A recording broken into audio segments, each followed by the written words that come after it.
আপনাদের বলেছিলাম একেবারে সৌজন্য ভুলে শাসানি, ভারতকে শাসানি বাংলাদেশের ছাত্র নেতার খুনি শেখ হাসিনাকে ফেরানোর দাবি জানিয়ে ভারতকে শাসানি, ভারতকে হুঁশিয়ারি বাংলাদেশ ছাত্র নেতা সার্জিসের। আশ্রয় না দিয়ে হাসিনাকে ফেরানোর দাবি ছাত্র নেতার। আর দু দেশের সম্পর্ক ভালো করতে ফেরাতে হবে হাসিনাকে, শাসানি বাংলাদেশ ছাত্র নেতা সার্জিস আলমের। আমরা শুধু ভারতকে একটি জিনিস বলে দিতে চাই, আপনাদের সাথে আমাদের সম্পর্ক কি হবে সেটা আপনারা আপনাদের কাজের মাধ্যমে নির্ধারণ করবেন। যেই খুনি হাসিনা এতগুলো মানুষকে খুন করে এই বাংলাদেশ থেকে পালিয়ে গিয়েছে, বাংলাদেশের মানুষের দ্বারা এই দেশ থেকে তাড়িত হয়েছে, সেই খুনি হাসিনাকে আপনারা আশ্রয় দিয়েছেন। যদি এই বাংলাদেশের সাথে আপনাদের সম্পর্ক স্থাপন করতে চান, খুনি হাসিনাকে বাংলাদেশে ফিরিয়ে দিন। বিবেকবোধের জায়গায় যদি আমাদের মনে হয় যে কেউ আপনারা এই অভ্যুত্থানের স্পিরিটের সাথে বিশ্বাসঘাতকতা করছেন, ইভেন প্রফেসর ডক্টর মোহাম্মদ ইউনূসও যদি হয়, আমরা তাকেও ছেড়ে কথা বলবো না। ঘরে বাইরে চাপের মুখে মোহাম্মদ ইউনূস এবার বেসুরো জামাতপন্থী আমরা বাংলাদেশ পার্টি। পদ্মাপাড়ের রাষ্ট্র ব্যবস্থাকে তুলোধনা এবি পার্টির যুগ্ম সচিবের। ভিন দেশে চিকিৎসা করাতে যান রাষ্ট্রনেতা, ন্যূনতম লজ্জা থাকলে দেশের মাটিতে বিনা চিকিৎসায় মরতেন। প্রাক্তন থেকে বর্তমান, হাসিনা জামানা থেকে ইউনূস আমল, কোনো বদল নেই তোপ আসাদুজ্জামান ফুয়াদের। বাংলাদেশের রাষ্ট্রপতি, প্রধানমন্ত্রী, বিরোধী দলীয় নেত্রী, গুরুত্বপূর্ণ হত্যাকর্তারা যখন ডাক্তার দেখাতে বিদেশে যান, লজ্জা লাগে না বাংলাদেশের রাষ্ট্রের যারা রাজনীতি করে যে এই দেশের নাগরিক হয়ে সে আরেক দেশে ট্রিটমেন্ট নিতে যায়? এইরকম একটা নির্লজ্জ রাষ্ট্র ব্যবস্থা সে 53 বছরে আমাদেরকে দিয়েছে। এবং কোন রাজনৈতিক দলের নেতারা লজ্জিত না এই কারণে। দেখবেন সে মরতে সিঙ্গাপুরে যাবে, কিন্তু বাংলাদেশে ঢাকা মেডিকেলে ভর্তি হবে না। সে মরতে থাইল্যান্ডে যাবে, ব্যাংককে যাবে, ভারতে যাবে, তারপর বাংলাদেশের স্বাস্থ্য খাতকে সে ভালো করবে না। যদি এই রাষ্ট্রের মেরুদণ্ড থাকতো, এই রাষ্ট্রের রাজনীতিবিদদের যদি ন্যূনতম মর্যাদাবোধ, সম্মান থাকতো, তাহলে তারা এই দেশে মরতো, গ্রামে মরতো, রাস্তায় মরতো, প্লেনে হেলিকপ্টার করে আরেক দেশে মরতো না। সাঁড়াশি চাপে বাংলাদেশের তদারকি সরকার। ইউনূস সরকারকে নিশানা করে দ্রুত বাংলাদেশে ভোটের দাবি বিএনপি নেতার। আওয়ামী লীগের প্রাক্তন নেতাও তদারকি সরকারের বিরুদ্ধে সুর চড়িয়েছেন। অন্যদিকে শহীদ বুদ্ধিজীবী দিবসের বার্তায় তদারকি ইউনূস সরকারকে দাঁত ভাঙা জবাব দেওয়ার ডাক শেখ হাসিনার।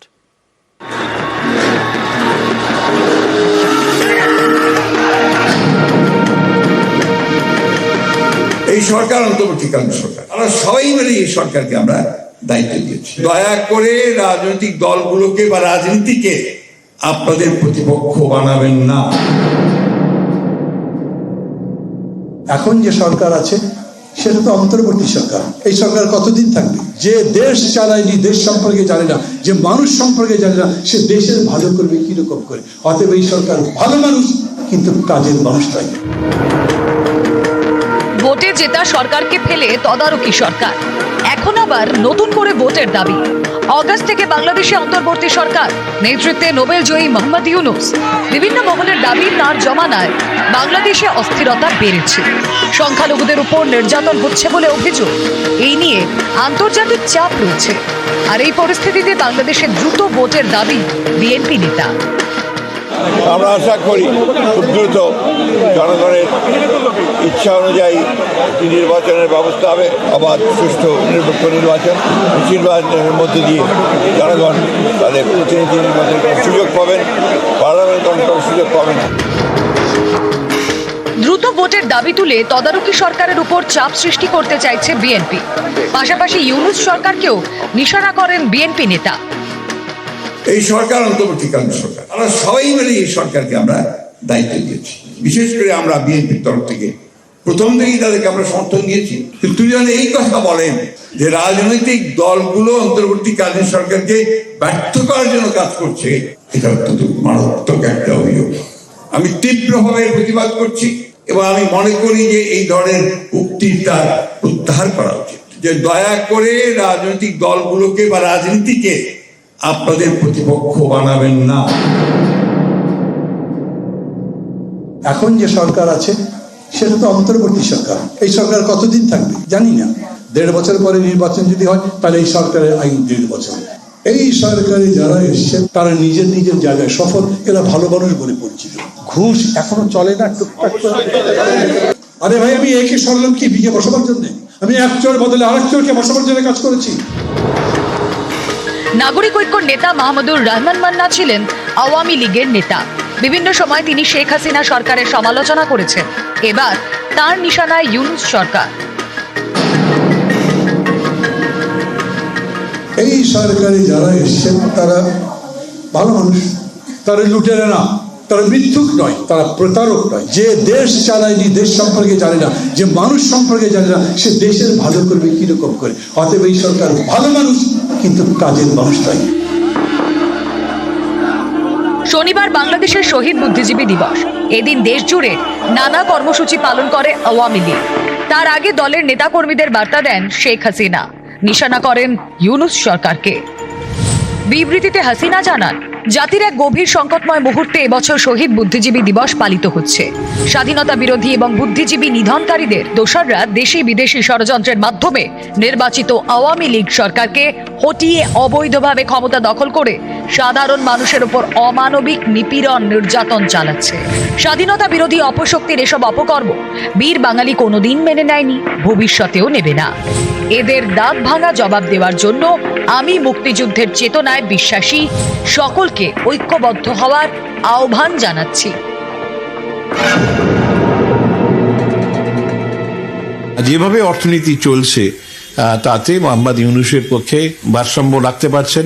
এই জায়গায় দাঁড়িয়ে যদি রোহিঙ্গারা রিফিউজি ক্যাম্প ছেড়ে আরো ভেতরের দিকে ঢোকার চেষ্টা করে এবং রোহিঙ্গা এই রিফিউজি ক্যাম্পগুলো কতদিন মেনটেন করতে পারবে, এটাও কিন্তু যথেষ্ট সন্দেহ আছে। বাংলাদেশের অর্থনীতিতে একটা বিশাল চাপ পড়বে। আমার মনে হয় না যে ইউনূস সেই পজিশনে আছে যে নতুন যে রিফিউজির চাপ সেটা সহ্য করতে পারবে। নিউজ 18 বাংলা। বাংলাদেশে অশান্তির জের, দ্বিপাক্ষিক বাণিজ্যে প্রভাব, পেট্রাপোল সীমান্তে কমেছে আমদানি রফতানি। ভারত থেকে পণ্য কম যাওয়ায় নানা জিনিসের দাম বৃদ্ধির দাবি বাংলাদেশেরই একাংশের। আর পরিস্থিতি আরো জটিল হলে পাকিস্তানের দশা মনে আছে তো, তাই হবে বাংলাদেশের আশঙ্কা পদ্মা পারের অনেকেরই। বাংলাদেশ দ্বিতীয় পাকিস্তান হয়ে যাবে। ভারতের সাথে বিরোধিতা করার ফলে পাকিস্তানে এখন যে পরিস্থিতি, বাংলাদেশে একই পরিস্থিতি হয়ে যাবে।